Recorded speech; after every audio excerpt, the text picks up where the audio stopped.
নমস্কার বন্ধুরা, মাই লিভিং সেন্টে আপনাদেরকে সবাইকে স্বাগত। আজকে আমি আমার অ্যান্টুর আরেকটি রুটি দানের প্রথা কি করে চালু হলো সেই বিষয় নিয়ে একটা আশ্চর্য ঘটনা বলবো। ঊনবিংশ শতাব্দীতে এই রকম ভক্তি যাপনের প্রথা আরও বেশি জোর পেল। দক্ষিণ ফ্রান্সে তুলো নগরে একজন গরিব ধার্মিক মেয়ের একটি ছোট্ট দোকান ছিল। তার ছোট ব্যবসায় যা সামান্য উপার্জন করত তা নিয়ে সে তার বুড়ো বাপ মাকে সাহায্য করত এবং দূর দেশে খ্রিস্টবাণী প্রচারের জন্য অর্থদান করত। একদিন সকালে দোকানে এসে সে দেখতে পেল দোকানের তালা খোলা যাচ্ছে না। সে চাবিওয়ালাকে ডাক দিলেন। তখন চাবিওয়ালা এসে যত রকমের সম্ভব চাবি নিয়ে তালা খুলতে চেষ্টা করলো, তাতে কোনো লাভ হলো না। তখন একমাত্র উপায় হলো দরজা ভেঙে ফেলা।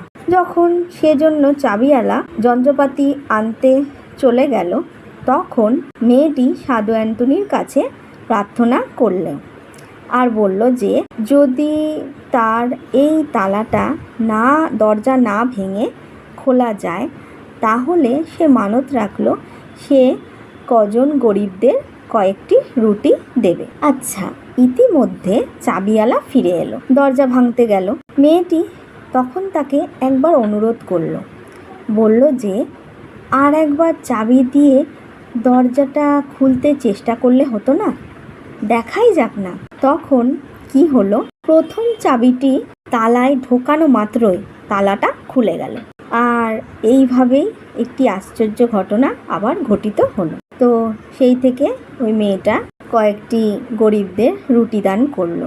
আর সেই দিন থেকেই ভক্তেরা আরও গভীরভাবে সাধু অ্যান্টনিকে মানতে শুরু করলো ও তার কাছে যদি কোনো বর পায় তাহলে তারা বলতো যে গরিব দুঃখীদের রুটি দান করবে। তো এইভাবেই রুটির প্রচলন দিনে দিনে বাড়তে থাকলো আর এখনও অবধি সেই প্রচলনটা রয়েছে আর রুটির প্রচলন এমনিভাবেই থাকবে।